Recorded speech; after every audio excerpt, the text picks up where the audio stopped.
When people think of Desi Arnaz, most remember him as Ricky Ricardo from the hit show ILoveLucy. But long before Hollywood, Desi was born into a very different world. In 1917, he came into the world in Santiago de Cuba, not as an ordinary child, but as the son of privilege and power. His father was the youngest mayor in his region at just 23 years old, and his mother's family had ties to the wealthy Bacardi rum empire. This meant Desi's childhood was filled with things most children could only dream about. He grew up in a grand mansion surrounded by servants, luxury cars, prize-winning horses, and even a private island. The visitors to his home were not just neighbors but lawmakers, business tycoons, and generals. From birth, his future seemed destined for greatness. However, Cuba was a country often shaken by political change, and Desi's wealthy family soon became a target. In 1933, when he was only 16 years old, armed revolutionaries stormed his family estate. They set fire to their mansion, destroyed their ranches, and left nothing behind. It was not just property they were after, they were looking to punish his family for their ties to political leaders. Desi himself barely escaped. Someone pulled him into a moving car, and he had to shout "Viva Revolucion" just to avoid being shot. His father was not so lucky. He was captured and thrown into a filthy prison, where he stayed for months, facing the possibility of execution. Finally, the family was told to leave Cuba if they wanted to live. The Arnaz family, once rich and powerful, fled to the United States with almost nothing. In a matter of months, Desi went from sleeping in luxury to sleeping in roach-infested warehouses in Miami. This sudden fall from grace shaped his character forever. Arriving in the United States was not easy for the Arnaz family. They landed in Key West and later moved to Miami, carrying only a few clothes and a little money. Desi and his father were forced to live in a dirty warehouse filled with rats. Instead of rich meals, they ate canned beans every day.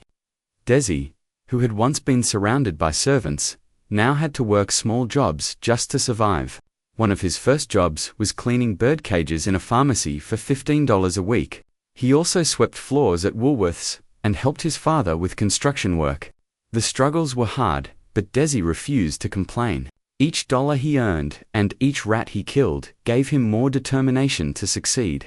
He began studying at Catholic schools to improve his English and fit into American life. But what truly set him apart was his love for music. Even when he could barely speak English, he could sing and perform with a charisma that needed no translation. By the time he was 19, his talent was beginning to open doors. His big break came when he got a job playing at the Roni Plaza Hotel in Miami Beach. He earned $39 a week with a band called the Siboney Set. The glamorous hotel was full of wealthy tourists, and Desi's music always got attention. Although his father was not happy about him becoming a musician, Desi followed his dream. He later joined Xavier Cugat, one of the biggest Latin bandleaders in America, even though it meant taking a pay cut. This was a brave decision, but it paid off. Through music, Desi was not just surviving, he was building a path to something bigger. Desi's career began to grow in the late 1930s. After leaving Xavier Cugat's band, he started his own group. His early attempts were not always successful. In fact, one of his first shows was a complete disaster. The audience hated it, and the club owner fired him immediately.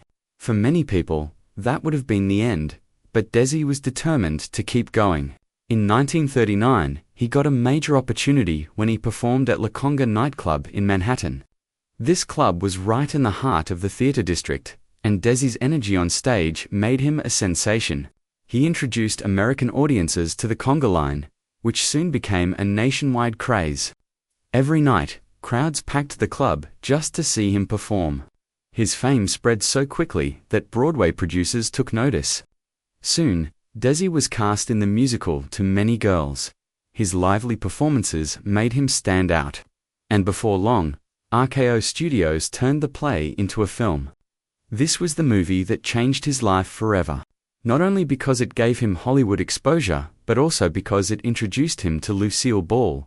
Lucy was already a rising star in Hollywood, and the two quickly fell in love. Their romance was full of passion, fights, and excitement. Despite doubts from others, They married in 1940, beginning one of the most famous partnerships in entertainment history. But Desi's journey was not all romance and glamour. In 1943, he was drafted into the U.S. Army. Because of health problems, he was not sent overseas, but served in California, where he entertained wounded soldiers.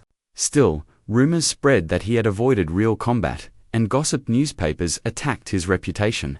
Even so, after his discharge, he returned to his band and quickly regained his place in the entertainment world. His blend of Cuban rhythms and American showmanship made him unique, and audiences could not get enough of his music. By the early 1950s, Desi's life was about to change again.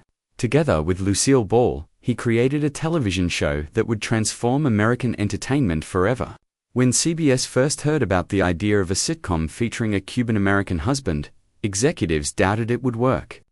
They thought American audiences would not accept Desi's accent or the idea of an interracial couple on TV. But Lucy and Desi refused to give up. They toured the country with a live version of their show, and audiences loved it. This convinced CBS to take a chance on ILoveLucy. The show premiered in 1951 and quickly became one of the most popular series in television history. But Desi's role was not limited to acting. Behind the scenes, he was a visionary. He helped invent the 3-camera filming method, which allowed shows to capture different angles while keeping the energy of a live performance. He also made the bold decision to film the show on 35mm film instead of cheaper options. To cover the cost, he and Lucy gave up part of their salary, but this meant they owned the rights to the show. That single choice created the concept of reruns, which would later make billions for the television industry. Beyond ILoveLucy, Desi and Lucy's company, Desilu Productions, became a powerhouse in Hollywood. They purchased the old RKO studio lot and produced not only their own shows but also other groundbreaking series, like The Untouchables. Eventually, Desilu would play a key role in launching Star Trek and Mission Impossible, 2 franchises that became global successes. Desi was not just a TV star, he was an innovator who reshaped the entire industry. His ability to combine business sense with creativity made him one of the most influential figures in television history. For all his success, Desi Arnaz's personal life was filled with scandals and struggles. Fame brought him wealth and power, but it also exposed his weaknesses. Desi was known for drinking heavily, gambling, and having affairs. Hollywood insiders claimed that he was often seen with other women, sometimes 2 or 3 a week. His infidelity hurt his marriage with Lucille Ball deeply. At one point, she even slapped a man at a party who was known for arranging women for Desi. On top of this, Desi's gambling habits cost him millions of dollars. Even though Desilu Productions was making huge profits, he personally walked away with far less because of his debts. The pressure of running a studio, acting, and dealing with scandals began to take a toll on him. He was arrested several times for drunken behavior, and his daughter later revealed how much his drinking affected the family. By 1960, Lucille Ball had reached her breaking point. She filed for divorce, describing their life together as a nightmare. Their marriage had lasted 2 decades, but the problems had been there almost from the start.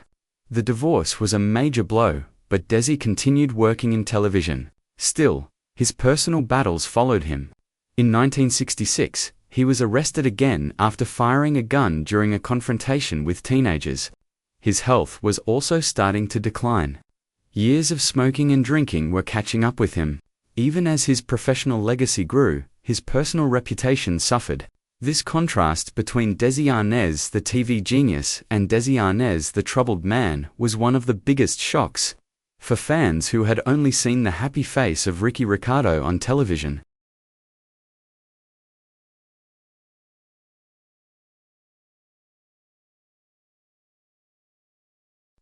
In his later years, Desi Arnaz faced both heartbreak and redemption. After his second wife passed away in 1985, his children convinced him to seek help for his drinking. For decades, Desi had struggled with alcohol.